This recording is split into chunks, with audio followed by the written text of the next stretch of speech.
आप एक बार ये सोच के देखिए कि जब दुनिया में कच्चे तेल की कीमतें कई बार धड़ाम से गिर चुकी हैं, तो भारत में पेट्रोल और डीजल आज भी इतना महंगा क्यों है? क्या हमारी सरकारें आम जनता की जेब से जरूरत से ज्यादा टैक्स वसूल रही हैं? या दोस्तों इसके पीछे कोई इंटरनेशनल रीजन है, एक ऐसा चक्रव्यूह है जिसे हम या आप नहीं समझ सकते? क्या यूक्रेन का बैटल, ईरान, इजराइल, अमेरिका का तनाव, लाल सागर के अंदर स्टेट ऑफ हॉर्म्यूज का बंद हो जाना, क्या ये इसकी असली वजह है या इसके पीछे कुछ और राज भी छिपा हुआ है? नेपाल इंडिया से ऑयल का इंपोर्ट करता है, उसके बावजूद भी वो सस्ता बेच देता है। क्या इसके पीछे कोई और ट्रिक है? या एक और बड़ा सवाल कि पेट्रोल को जीएसटी में शामिल क्यों नहीं कर रही सरकार को आखिरकार इशू क्या है? और चौथा सबसे बड़ा सवाल कि यूपीए गवर्नमेंट जिसको कांग्रेस लीड करती थी वर्सेस एनडीए गवर्नमेंट जिसको बीजेपी लीड करती है, इन दोनों के अंदर पेट्रोल के प्राइस में इतना फर्क क्यों है? आज हम इसी के ऊपर डिस्कशन करने वाले हैं। इस वीडियो को पूरा एंड तक अगर आप देखोगे, हर एक सवाल का जवाब आपके पास होगा। जान पाओगे क्रूड ऑयल क्या है, पेट्रोल क्या है, डीजल क्या है, एयरप्लेन का ऑयल फिलिंग क्या होती है, सब कुछ इस एक वीडियो में। चलिए शुरू करते हैं। इससे पहले कि कोई व्यक्ति मुझे कहे कि मैं अंधभक्त हूं, मैं एक मैटर को पहले क्लियर कर देता हूं। आप पूरी वीडियो को पहले एंड तक देखना, फिर आप समझना कि एक्चुअल नंबर क्या है। मैं यहां पर बात करने आता हूं तो केवल सच की। मैं आपके सामने पूरी रिसर्च लेके आता हूं, तो उस पूरी रिसर्च को एक बार सुनो तो सही कि आगे वाला आदमी बताना क्या चाह रहा है। मेरे पास जितने भी डॉक्यूमेंट है वो सबके सब प्रूवन डॉक्यूमेंट्स हैं, उन सब का लिंक भी मैंने डिस्क्रिप्शन में दिया है। चलिए स्टार्ट करते हैं।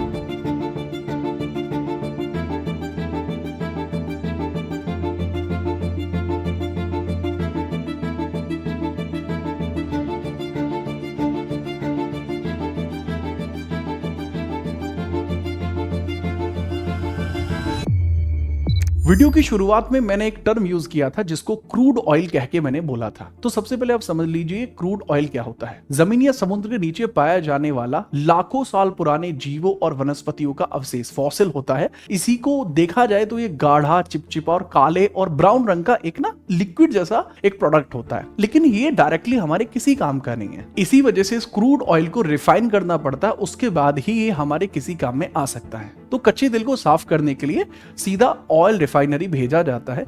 यहाँ एक प्रक्रिया होती है जिसको बोलते हैं फ्रैक्शनल डिस्टिलेशन, जिससे ये क्रूड ऑयल हमारे काम का बन पाता है। इस प्रक्रिया में कच्चे तेल को एक बड़े टावर में डालकर लगभग 400 डिग्री से अधिक टेम्परेचर पर उबाला जाता है, और अलग अलग तापमान पर उबलने के कारण क्रूड ऑयल में मौजूद विभिन्न कंपोनेंट अलग अलग स्तर पर वेपर बनकर निकल जाते हैं। उन्हें इकट्ठा कर लिया जाता है और यही बनता है पेट्रोल, डीजल, एलपीजी और इसी प्रकार के अन्य सारे एलिमेंट्स। तो चलिए क्रूड ऑयल को गर्म कर देते हैं। सबसे पहले एलपीजी, लिक्विफाइड पेट्रोलियम गैस है। सबसे कम तापमान पर यह बन जाती है। जैसे ही आप गर्म करना शुरू करेंगे 40 डिग्री टेम्परेचर तक जाते जाते ही एलपीजी बन जाएगी। लेकिन इसके बाद 40 डिग्री से लेकर 200 डिग्री के बीच में जब आप इसे गर्म करेंगे तो यहां पर बनेगा गैसोलाइन यानी पेट्रोल। इसके बाद एटीएफ, एविएशन टर्बाइन फ्यूल यानी हवाई जहाज का ईंधन। जब 150 डिग्री से लेकर 250 डिग्री तक आप इसे गर्म करेंगे तो यहां पे बनेगा एटीएफ। लेकिन अब इससे भी ऊपर पहुंचिए, आप जाएंगे डीजल बनाने के लिए तो गर्म करना पड़ेगा 250 डिग्री से 350 डिग्री तक। तो क्रूड ऑयल से इस प्रकार से ये चारों एलिमेंट अलग अलग पाए जाते हैं। लेकिन एक सबसे बड़ा पॉइंट निकल कर आता है कि भारत के अंदर आखिरकार क्रूड ऑयल को इंपोर्ट करने की जरूरत ही क्या है? क्या हमारे पास अपना क्रूड ऑयल नहीं है? देखिए, इंडिया में क्रूड ऑयल तो है, लेकिन इतना नहीं कि पूरे देश की भरपाई कर पाए। इंडिया वैसे भी अगर एनर्जी कंजप्शन की बात करें तो तीसरे नंबर का कंट्री है। अमेरिका और चाइना के बाद इंडिया बहुत एनर्जी कंज्यूम करता है, और इसी वजह से 85 से 87% जितना भी मटेरियल है वो हमें विदेशों से इंपोर्ट करना पड़ता है, जिसमें क्रूड ऑयल भी होता है। इंडिया में जो क्रूड ऑयल निकलता है उससे केवल 15-17% ही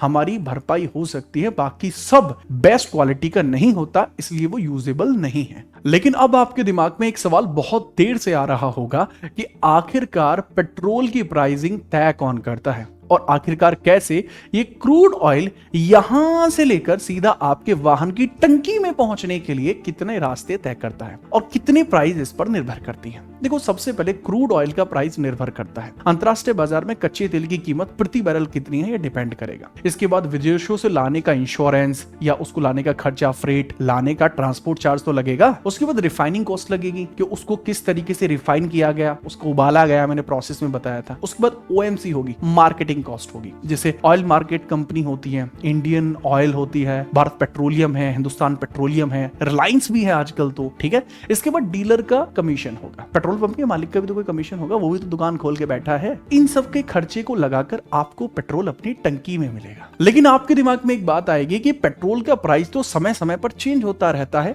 और साथ ही यह आपके अलग अलग राज्य में अलग अलग भी है। तो उसके पीछे का रीजन क्या है? उसके पीछे का रीजन है दो टैक्स। पहला है सेंट्रल एक्साइज ड्यूटी जो सेंट्रल गवर्नमेंट इंपोज करेगी, दूसरा है state VAT, value added tax. इसके साथ साथ कभी कभी सेस भी लगता है जो स्टेट गवर्नमेंट लगाती है। तो इस वजह से अलग अलग राज्य में अलग अलग पेट्रोल के प्राइसेस होते हैं। तो अब हम एक ना हाइपोथेटिकल एक कैलकुलेशन मेथड देख लेते हैं, एक व्यवहारिक सा उदाहरण ले लेते हैं। आप सोच के चलिए कि भारत को कच्चा तेल 40 रुपए प्रति लीटर पड़ता है जब वो इंडिया में मंगाता है एज ए क्रूड ऑयल। अब देखो कि ये पंप पर आते आते, पेट्रोल पंप पर आते आते ये 100 पार कैसे कर देता है। तो पेट्रोल के प्राइस को मैं आपको एक बेस्ट एग्जांपल से समझाने का प्रयास करता हूं। सबसे पहले क्रूड ऑयल आता है। क्रूड ऑयल आप मान के चलिए 40 रुपए प्रति लीटर है। अब उसको भारत में लाने का खर्चा भी होगा, आप 4 रुपए प्रति लीटर मान के चलिए, ये 44 हो जाएगा। अब जिस भी कंपनी ने इसको इंपोर्ट किया है वो ट्रांसपोर्ट पे खर्च करेगी, इसको रिफाइन करने का खर्च करेगी और अपना मार्जिन भी रखेगी। तो 4 रुपए 80 पैसे रखते हैं, ये 48 रुपए 80 पैसे का हो गया। उसके बाद ये पेट्रोल पंप को बेच दिया जाएगा। अब पेट्रोल पंप के पास ये पहुंच चुका है, लेकिन पेट्रोल पंप अभी शुरुआती तौर पर इस पे कोई भी मार्जिन नहीं रखेगा। वो तो तभी मार्जिन रखेगा जब बेचेगा, लेकिन बेचने से पहले ही सेंट्रल गवर्नमेंट इस पे एक 19 रुपए 90 पैसे का एक इतना बड़ा इस पर टैक्स लगा देगी। ये हो जाएगा 68 रुपए 70 पैसे का। लेकिन कहानी यहां खत्म नहीं होती। इसके बाद कोई भी सरकार इसके ऊपर अपना वैट लगाती है। मान के चलिए दिल्ली का एग्जांपल लेता हूं जो लगभग 19.40% है, प्लस डीलर का जो भी कमीशन होगा, तो 14 रुपए 80 पैसे तो दिल्ली सरकार ने इस पर टैक्स लगा दिया। डीलर ने भी इसमें अपना एक हिस्सा रख लिया 3 रुपए 90 पैसे, यानी कुल मिला के ये हो जाएगा आपका 87 रुपए 40 पैसे का। और स्टेट गवर्नमेंट जो होती है वो कई बार इंटरनेशनल लेवल पर क्रूड के रेट में जो बढ़ोतरी होती है उसको एडजस्ट करने के लिए एक एडजस्टमेंट सेस रखती है जो है 14 रुपए 60 पैसे। तो कुल मिला के ये हो जाता है 102 रुपए। तो पेट्रोल का प्राइस कहां से शुरू हुआ था? 40 से वो हो चुका 102। तो बाद के जो मैंने टैक्स बताए, जैसे मैंने सेंट्रल गवर्नमेंट, स्टेट गवर्नमेंट का और ये इंटरनेशनल सेस बताया, तो ये डिपेंड करता है हमारे राज्य पर और केंद्र सरकार पर। नेपाल में इसीलिए सस्ता है क्योंकि नेपाल में ये सभी टैक्सेस बहुत कम है या ना के बराबर है, इसीलिए वहां पर ये सस्ता मिलता है। और इंडिया में ये ज्यादा है इसलिए महंगा मिलता है। लेकिन आपके दिमाग में एक बात आएगी कि सरकार पागल है क्या,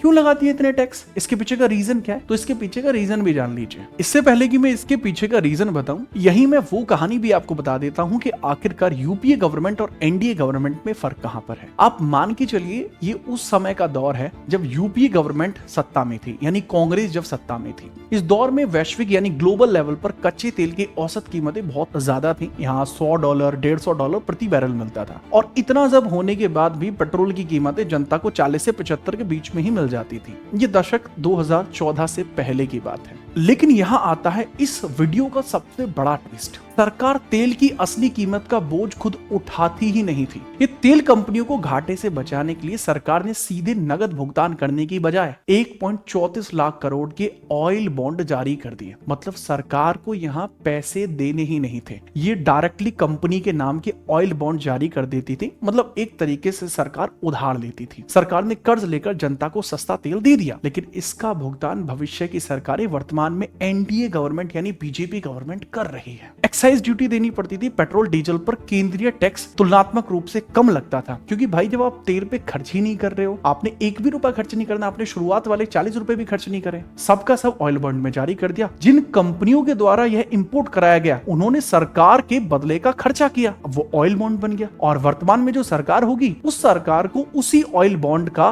वर्तमान में ब्याज भी भरना पड़ेगा और मूल्य भी देना पड़ेगा। और वर्तमान सरकार है एनडीए सरकार जो बीजेपी लीड करती है। तो कच्चे तेल की कीमतें 2014 से और 2020 के बीच में काफी सस्ती रही थी, 40 से 70 रुपए प्रति बैरल मिलता था। लेकिन 2022 के बाद आफ्टर द कोरोना वायरस ये तेल के बैरल की प्राइस बढ़ गई, $80 से $100 के आसपास ये पहुंच गया। तो पेट्रोल की जो कीमतें थी वो इंटरनेशनल मार्केट में तेल सस्ता होने के बावजूद भी भारत में कीमतें कम नहीं हुई। रीजन क्या था भाई? रीजन यही था कि एनडीए सरकार ने ऑयल बॉन्ड जारी करने की नीति को बंद कर दिया। उन्होंने कहा कि तेल हम इंपोर्ट कर रहे हैं, हम खुद खर्चा करेंगे, हम नहीं चाहते कि हमारे एवज में कोई और कंपनी वर्तमान में खर्चा करे, जैसे इंडियन ऑयल है, भारत पेट्रोलियम है, हिंदुस्तान पेट्रोलियम है, वो खर्चा ना करे। और उन्होंने पुराना जो लिया हुआ कर्जा था ऑयल बॉन्ड का, वो भी चुकाया, ब्याज भी चुकाया। इस वजह से सरकार को अपनी एक्साइज ड्यूटी बढ़ानी पड़ी। सरकार ने कच्चे तेल की कीमतों में गिरावट का आम फायदा जनता से सीधे ट्रांसफर करने की बजाय एक्साइज ड्यूटी और रोड सेस में लगा दिया। अब सरकार तो ये भी कहती है कि इस बढ़े हुए टैक्स रेवेन्यू का उपयोग हाईवे निर्माण में करेंगे, रेलवे के निर्माण में करेंगे। अब इतना करते हैं कितना नहीं करते वो तो नहीं पता, बट हाँ, यहाँ पर जो पेमेंट हो रहा है वो सेस के तौर पर बहुत ज्यादा हो रहा है, तो जनता को इसलिए तेल महंगा पड़ रहा है। लेकिन वर्तमान में एक बात आपने और भी सुनी होगी कि जब इंटरनेशनल मार्केट में क्रूड ऑयल का प्राइस गिर जाता है तो भी इंडिया में पेट्रोल का प्राइस क्यों नहीं गिरता। आपने ये भी सुना होगा कि हम रशिया से तेल इंपोर्ट कर रहे हैं जो गल्फ नेशंस की तुलना में 20-30% सस्ता देता है। तो इसके पीछे का रीजन समझने के लिए आपको 3-4 पॉइंट अपने दिमाग में रखने होंगे। तो सबसे पहला पॉइंट आता है सिमेट्री ऑफ टैक्स। जब इंटरनेशनल लेवल पर तेल की कीमतें गिरती हैं तो सेंट्रल गवर्नमेंट अपनी एक्साइज ड्यूटी या सेस को बढ़ा देती है, सो दैट कि उसका रेवेन्यू सुरक्षित रह सके। इसी तरीके से ज्यादातर जो राज्य हैं वो अपने वैट परसेंटेज जो लगाते हैं उसको बढ़ाने की कोशिश नहीं कर सकते, क्योंकि बेस प्राइस एक बना हुआ है। राज्य को इतना फायदा नहीं हो पाता, लेकिन हाँ, इसमें सेंट्रल गवर्नमेंट अच्छा खासा रेवेन्यू बना लेती है, सो दैट कि आगे के लिए वो चीजें कर पाए। अगर आपको ना पता हो, 2014 के बाद से पहली बार भारत के अंदर ऑयल रिजर्व रखे गए थे। इसी वजह से ईरान, इजराइल और अमेरिका का जो कन्फ्लिक्ट हुआ, इतना लंबा कन्फ्लिक्ट खिंचने के बाद भी पेट्रोल की प्राइसेस अब आके बढ़ी हैं। उसके पीछे का रीजन यही रेवेन्यू है जो सरकार ने यहाँ से बचाया था। दूसरा एक रीजन होता है रुपया वर्सेस डॉलर। इंटरनेशनल मार्केट में कच्चा तेल डॉलर में खरीदा जाता है और 2014 में $1 लगभग 60 रुपए का था और 2026 में $1 का रेट 90 से 95 हो चुका है। हो सकता है 100 के पार भी हो जाए, इसमें किसी की भी गलती हो, इसमें वर्तमान गवर्नमेंट भी गलत हो सकती है। भले ही बैरल में तेल सस्ता है लेकिन रुपया तो कमजोर हुआ है, तो प्रति बैरल हमें पहले के मुकाबले ज्यादा रुपए देने पड़ रहे हैं। और इसके बाद तीसरा पॉइंट आता है इन्फ्लेशन। जब इन्फ्लेशन बढ़ता है तो हर चीज में बढ़ता है। आप मान के चलिए जब क्रूड ऑयल इंडिया में आएगा तो उसको रिफाइन भी करना पड़ेगा, तो रिफाइन करने वाले जितने भी रिसोर्सेज है उस सब में भी इन्फ्लेशन का इंपैक्ट है, तो वो महंगा पड़ेगा। और अगला चौथा पॉइंट आता है कि स्ट्रेटेजिकली ऑयल रिजर्व। भारत सरकार के पास ऑयल रिजर्व है जो 2014 के बाद पहली बार बनाए गए, तो इसके लिए इंटरनली भूमिगत लेवल पर कंक्रीट भंडार बनाने पड़ेंगे। विशाखापट्टनम में है, मैंगलोर में है, पादूर में है, और भारत इसमें क्या इन्वेस्ट कर रहा है, सो दैट कि कल को अगर युद्ध जैसी स्थिति बने तो देश के पास अपना बैकअप रहे, जैसा भी रहा था। और इसके बाद पांचवा पॉइंट ये आता है कि ग्लोबल रिस्क प्रीमियम। युद्ध और तनाव के समय जो बीमा कंपनियां होती हैं, जो तेल के टैंकर का जो प्रीमियम होता है उसको 300% तक बढ़ा देती हैं। मतलब तेल को वहां से यहां लेकर आया जाता है, उस पर एक इंश्योरेंस लगता है, तो उसको भी 300% यानी 3 गुना बढ़ा दिया जाता है। इस वजह से जो लागत होती है ना वो भी बढ़ जाती है। तो इस पूरी कैलकुलेशन के बाद आपके दिमाग में ये बात तो आ गई होगी कि क्रूड ऑयल का प्राइस भले ही कम हो जाए लेकिन पेट्रोल का प्राइस हमारे लिए कम नहीं हो। लेकिन अब ना मैं कुछ तीखे सवाल करता हूं जो आप भी चाहते हैं कि सरकार से किए जाए। पहला सवाल, तेल क्रैश का फायदा जनता को क्यों नहीं मिलता? 2014 के ऑयल क्रैश और 2020 में कोरोना काल के दौरान जब कच्चा तेल ऐतिहासिक रूप से सबसे नीचे स्तर पर चला गया, बहुत सस्ता हो गया, तब भारत में पेट्रोल की कीमत जिस तरीके से बढ़ रही थी वो उसी तरीके से बढ़ती रही। इसके पीछे का रीजन क्या है? सरकार ने टैक्स के रेट बढ़ा दिए थे। क्रूड ऑयल सस्ता हुआ पर सरकार ने टैक्स बढ़ा दिया। अगर हम विशेषज्ञों की माने तो वो कहते हैं कि उपभोक्ताओं को मार्केट लिंक्ड प्राइसिंग समझनी होगी, बाजार आधारित कीमतें समझनी होगी। उस समय ऐसा था कि बाकी वस्तुएं महंगी ना हो, इस वजह से तेल के ऊपर रेट बढ़ाए गए थे। अभी कहां तक सच है वो तो सरकार जाने। लेकिन इसके बाद एक दूसरा सवाल जो शुरुआत में ही मैंने बोला था कि मैं आपको बताऊंगा कि जीएसटी के दायरे से बाहर आखिरकार हम पेट्रोल या क्रूड ऑयल को क्यों रखते हैं। तो मान के चलिए अगर हम पेट्रोल को जीएसटी में रख लें, पेट्रोल को जीएसटी में रखने से क्या होगा कि हम इसको मैक्सिमम के स्लॉट में अगर रखते हैं 28% में, तो पूरे देश में पेट्रोल की कीमत घटकर 65 से 75 प्रति लीटर हो जाएगी। अब सरकार ऐसा कर नहीं सकती। क्यों नहीं कर सकती? क्योंकि ऐसा करने से सरकार की एक्साइज ड्यूटी खत्म हो जाएगी, वैट जो स्टेट लगाती है वो भी खत्म हो जाएगा। केंद्र और राज्य दोनों सरकारों को पेट्रोल डीजल से एक नगद और निश्चित राजस्व मिलता है जो फिक्स है। जीएसटी में आने से राज्य को अपनी मर्जी से वैट लगाने का अधिकार छिन जाएगा, तो राज्य नहीं चाहता। दोनों को सालाना लाखों करोड़ रुपए का नुकसान हो जाएगा, जिसको सहने के लिए कोई तैयार नहीं है। जनता मरती रहे, हम अपना प्रॉफिट कम नहीं करेंगे। ये थॉट प्रोसीजर है। लेकिन अब एक सबसे बड़ा सवाल आता है, क्या भारत सरकार या राज्य सरकार पेट्रोल की कीमतों को कम करने के लिए तैयार है? तो इसका जवाब होगा अभी तो बिल्कुल नहीं। इसके पीछे का सबसे बड़ा रीजन है कि एनुअल इनकम जो पेट्रोल से होती है, केंद्र और राज्य दोनों को मिलाकर अगर मैं बताऊं तो 7-8 लाख करोड़ रुपए सरकार केवल इसी पेट्रोलियम से कमाती है। अब वो कहते हैं कि हम इसको इंफ्रास्ट्रक्चर में, रोड में, हर जगह लगाते हैं। हालांकि ऐसा कुछ दिखाया तो नहीं जाता। इवन दिल्ली के अंदर ही अगर आप देखेंगे, एक दिन एक सड़क योजना शुरू हुई थी और अभी मुझे नहीं लगता कि वो योजना इतना अच्छा परफॉर्म कर पाई है जितना अच्छा उसे करना चाहिए था। हालांकि उसके ऊपर भी हम एक वीडियो लेकर आएंगे जिसमें आपको बताएंगे कि आखिरकार वो योजना कितनी सफल हुई।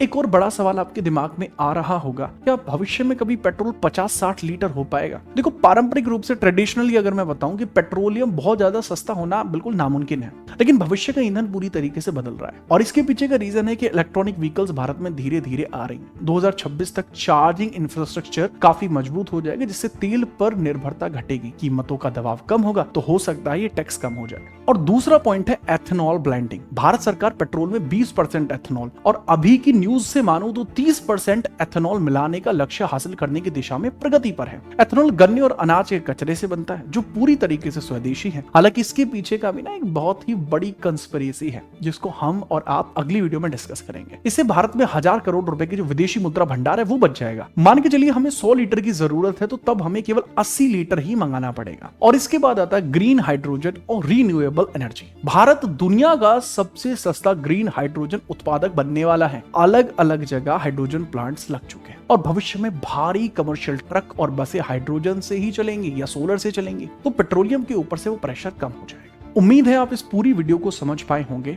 और काफी कुछ ऐसी बातें होंगी जो मैंने आपको यहाँ पर बताई होंगी। इसी प्रकार से सच्चाई भरी वीडियो ऑलरेडी बहुत सारी चैनल पे अपलोडेड है, वो आप जरूर देख लीजिएगा और अगला टॉपिक जरूर बताइए कि आप किस टॉपिक पर वीडियो चाहते हैं। जय हिंद, वंदे मातरम।